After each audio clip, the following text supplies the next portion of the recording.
Neuro control and coordination part second है। Nervous system की बात करते हैं। Central nervous system, peripheral nervous system. Central मतलब जिसमें ब्रेन और स्पाइनल कोड आती है। पेरिफेरल नर्वस सिस्टम मतलब ब्रेन से जो नर्व्स निकल रही हैं, जैसे क्रेनियल नर्व्स हैं, वो 12 पेयर्स की होती है। जो स्पाइनल कोड से निकल रही है वो स्पाइनल नर्व्स होती है, जो 31 पेयर होती है। मतलब जितनी भी नर्व में आता है ना, वो पीएनएस में आता है। ठीक है, ये ठीक है। तो ये जो नर्व्स होती है ना, इनमें से कुछ नर्व्स जो होती हैं वो ऑर्गन से कुछ मैसेज लेके आ रही है सेंट्रल नर्वस सिस्टम तक। वो क्या है? Sensory efferent. ठीक है। और जो ब्रेन से लेकर मतलब सेंट्रल नर्वस सिस्टम से ऑर्गन्स तक लेके जाती है, वो मोटर एफरेंट होती है। तो इनमें भी ना दो प्रकार के, अगर वो वॉलेंट्री एक्शन परफॉर्म कर रही है, वो सोमेटिक नर्वस सिस्टम के अंदर आएंगी। इनवॉलेंट्री कर रही हैं तो ऑटोमेटिक नर्वस सिस्टम के अंदर आएंगी। ऑटोमेटिक नर्वस सिस्टम में भी दो पार्ट्स हैं। अगर कोई इमरजेंसी का काम होता है, उसमें सिंपैथेटिक नर्वस सिस्टम काम करता है, और जब रेस्ट की है उस टाइम पे पैरासिम्पैथेटिक नर्वस सिस्टम काम करता है। अब ब्रेन की बात करें, जैसे कि हमारा ब्रेन है, ब्रेन के ऊपर सबसे पहले तो जो खोपड़ी है, खोपड़ी को क्या कहते हैं? क्रेनियम। ठीक है, ठीक है। उसके बाद लेयर आती है वो ड्यूरामेटर आती है, टफ होती है। ठीक है, ड्यूरामेटर के बाद आती है एक्रोनॉइड। ठीक है, एक्रोनॉइड के बाद आती है पायामीटर। ठीक है, ड्यूरामेटर और एक्रोनॉइड के बीच में एक जो स्पेस होता है वो सब ड्यूरल स्पेस होता है। उसमें क्या है? ब्लड वेसल्स होती हैं। और एक्रोनॉइड के नीचे जो होता है सब एक्रोनॉइड स्पेस होता है, जिसमें क्या है? सेरिबेलर सेरिबेलर स्पाइरल फ्लूइड होता है। ये फ्लूइड का काम क्या है? ये फ्लूइड जैसे शॉक अब्जॉर्बर की तरह काम करता है। और ये सिर्फ सब एक्रोनॉइड स्पेस में नहीं है, ब्रेन के अंदर भी वेंट्रिकल्स होते हैं, उसमें भी सी एस एफ फ्लूइड होता है। ठीक है, इसका काम क्या है? जो अंदर है ब्रेन की, वो आपको बायंसी प्रोवाइड करता है, कम मतलब ब्रेन को हल्का महसूस करवाता है। ठीक है, आपको ब्रेन का जितना वेट है उतना वेट महसूस नहीं होता। ब्रेन की बात करें, ब्रेन में फोर ब्रेन है। फोर ब्रेन में क्या है? सेरिब्रम है, डायसेफ्लॉन। डायसेफ्लॉन की बात करें तो इसके भी तीन पार्ट है, एपीथैलेमस, थैलेमस, हाइपोथैलेमस, और ऑल्फैक्टरी लोब्स भी होती है इसमें। मिड ब्रेन की बात करें, कॉर्पस कॉर्डेक्सेमिना। ठीक है, और क्या होता है? Cerebellar peduncles. सेरिबेलर पेडंकल्स का क्या है? काम क्या है? फोर ब्रेन और हेड ब्रेन को कनेक्ट करके रखना। ठीक है, और सेरिबेलर पेडंकल्स को क्रू क्रू क्रू क्रूरा सेरिब्री भी कहते हैं। ठीक है, हेड ब्रेन में क्या आता है? सेरिबेलम आता है, पोन्स आता है, मेडुला आता है। ठीक है, और हम अब बात करते हैं ब्रेन स्टेम। ब्रेन स्टेम में क्या होता है ना, मिड ब्रेन, पोन्स और मेडुला, ये जैसे ना एक ही मतलब मिड ब्रेन, पोन्स और मेडुला ना एक सी लाइन में होते हैं। ठीक है, तो इसको मिला के हम बोलते हैं ब्रेन स्टेम। जैसे हमारी हार्ट की इलेक्ट्रिकल एक्टिविटीज़ को जानने के लिए ईसीजी होता है, वैसे ही ब्रेन की एक्टिविटी को नापने के लिए हमारे पास होता है ईईजी। ईईजी का मतलब क्या है? ग्राम। ठीक है, अब ब्रेन की बात करें, ब्रेन कुछ लोब्स में डिवाइडेड है, उन लोब्स की बात कर लेते हैं। एक फ्रंटल लोब है, एक पैरेटल लोब है, एक frontal lobe, parietal lobe, occipital lobe, temporal lobe. ठीक है, जो फ्रंटल और पैरेटल के बीच में जो डिवीज़न है वो सेंट्रल सल्कस है, और पैरेटल और ऑक्सीपिटल के बीच में जो है पैरेटो ऑक्सीपिटल सल्कस। ठीक है, जो टेम्पोरल के ऊपर है वो सेल्वेनाई फिशर। ठीक है, फोर ब्रेन की बात करें तो सेरिबेलम आता है, सेरिब्रम जो होता है, सेरिब्रम उस वो लेफ्ट और राइट होता है, इन दोनों को मिला के जो सेरिबेलम हेमिस्फीयर बनता है। इसका जो ऊपर वाला भाग है वो ग्रे मैटर से बना हुआ है। ग्रे मैटर में क्या है? साइटोन आएगा या फिर एक्सोन टर्मिनल आएगा। ठीक है, इनर मैटर जो है वाइट मैटर से बना है, उसमें एक्सोन का पार्ट आएगा। ठीक है, माइलिनेटेड होगा वो।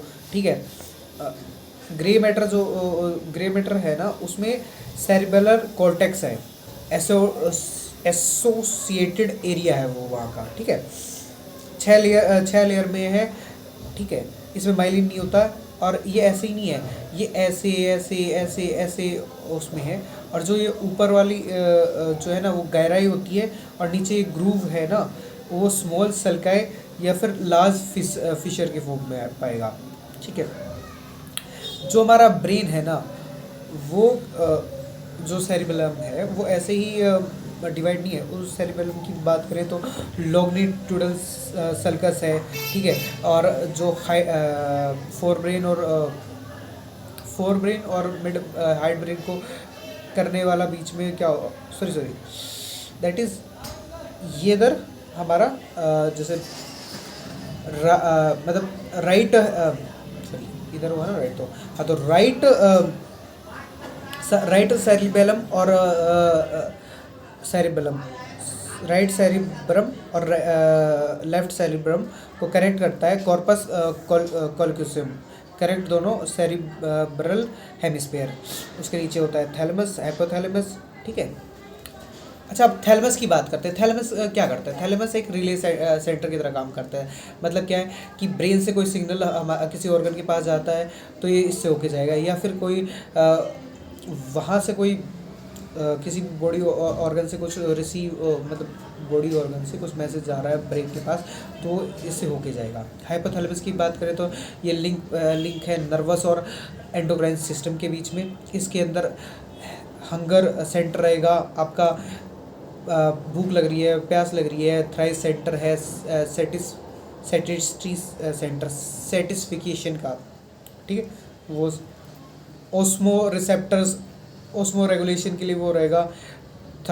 थर्मो रेगुलेटर, हमारी बॉडी का कॉन्स्टेंट टेम्परेचर 37 डिग्री जो मेंटेन हो रखा है वो भी इसकी वजह से।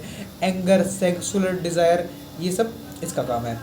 इमोशनल ब्रेन की बात करें तो ये लिम्बिक सिस्टम के अंदर आता है। इसमें जैसे एमिगडाला में क्या करता है, फियर को एंगर में कन्वर्ट कर देता है। आप डर के एंगर हो जाते हैं ना, तो वो काम करता है। दूसरा है हाइपोकैम्पस, ये हॉर्स शू शेप की तरह होता है। ये क्या करता है, शॉर्ट टर्म मेमोरी को लॉन्ग टर्म मेमोरी में कन्वर्ट करता है। उसके बाद होता है न्यूक्लियस एम्बेस, ये क्या कहता है, रिवार्ड पाथवे है, खुशी मिलती है ना वो वाला, ठीक है, रिवार्ड मिलता है आपको। मिड ब्रेन की बात करें तो कॉर्पस कॉर्डिजिनाई, इसमें क्या है, सुपीरियर्स कोलिकुलाई होता है, वो विजुअल रिफ्लेक्स को, अभी मैंने अगर पेन देखने के लिए कुछ भी देखने के लिए ऐसे रिफ्लेक्ट किया, वहाँ ऐसे देखा, तो वो रिफ्लेक्स ये कंट्रोल करता है। नीचे इन्फीरियर कैलकुलाई क्या है, किसी चीज़ को सुनने के लिए किसी ने आवाज़ वहाँ से दी या यहाँ से दी, तो मेरा रिफ्लेक्स जो हो रहा है ये ऑडिटरी रिफ्लेक्स, ठीक है। और ये मिड ब्रेन में क्या होता है, सेरिबेलर पेडंकल्स होते हैं, ये फोर ब्रेन को हाइड ब्रेन से कनेक्ट करते हैं, ठीक है। हाइड ब्रेन की बात करें तो इसमें सेरिबेलम होता है, ठीक है, सब सेकंड लार्जेस्ट पार्ट है। सेरिबेलम में भी दो राइट लेफ्ट होते हैं, ठीक है। और इन दोनों को कनेक्ट करने के लिए वर्मिस होता है, ठीक है। इसमें भी बाहर ग्रे मैटर होता है, अंदर वाइट मैटर होता है, और इसका शेप कुछ पत्ती सा होता है, तो इसको आर्बर वीटे कहते हैं, ठीक है। और इसके अंदर मोस्ट कॉम्प्लेक्स न्यूरॉन्स होते हैं, परकुंजे न्यूरॉन्स, ठीक है। ये क्या करते हैं, इनवॉल्ट्री एक्शंस को, इनवॉल्ट्री लर्निंग रिक्वायर करते हैं। मतलब जैसे मेरे को बाइक सीखनी है, साइकिल सीखनी है ना, तो अभी मैं इनिशियली लर्न करूँगा और बाद में वो मेरे को ध्यान भी नहीं रहता, मैं आराम से बाइक चला रहा हूँ या कार चला रहा हूँ, तो दैट इनिशियल लर्निंग के लिए ये न्यूरॉन होते हैं। कोई प्रिसिशन का काम करना है, सुई में धागा डालने का काम है, कोई फाइन काम है, एक्यूरेसी का काम है, वो उसमें ये हेल्प करते हैं, ठीक है। पोन्स का क्या है, एपिनेफ्टिक सेंटर है और न्यूमेटेटिक सेंटर है। ये क्या करेंगे, रेस्पिरेशन को कंट्रोल करके। मेडुला ओब्लिंगाटा क्या है, इनवॉल्यूंटरी एक्शंस को के लिए होता है। इसमें सेंटर पाएगा, कार्डिक सेंटर पाएगा, respiratory centre, soaring centre, vomiting centre, vasomotor centre, ठीक है। और बात करते हैं ना, जो हमने वेंट्रिकल्स की बात करी थी, वो वेंट्रिकल्स में ना उसके वो चार पार्ट्स में होते हैं। तो फर्स्ट और सेकंड जो है लेटरल वेंट्रिकल्स होते हैं, वो फोर ब्रेन में आते हैं, सेरिबल हेमिस्फीयर का पार्ट होते हैं। उसके बाद क्या है, थर्ड जो है एपीथैलेमस जो है फोर ब्रेन में आता है, क्या नाम है ना, मिड ब्रेन जो है नॉन वेंट्रिकल्स, नॉन वेंट्रिकल, इसमें कोई हाँ, एपिथैलेमस में फोरब्रेन में आता है। थर्ड इसका जो वो है वेंट्रिकल, फोर्थ वेंट्रिकल जो है मेडुला में आएगा, हाइड ब्रेन के पार्ट है। और जो मिड ब्रेन में ना कोई वेंट्रिकल नहीं होता है, इसमें से एक डक निकलती है, डक ऑफ आइटर्स, आइटर, और इसको कहते हैं सल्वियस, ठीक है। और इसका नाम है सेरेब्रल एक्यूडक्ट, ठीक है। मेरी प्रोनाउंसिएशन अच्छी नहीं है, ठीक है भाई। पोन्स की बात करें, पोन्स के पास ना सेरिबल पेडंकल्स होते हैं, वो डिफरेंट पार्ट ऑफ ब्रेन को कनेक्ट करते हैं, ठीक है। Cerebral cerebral peduncles. Thank you, chapter is finish.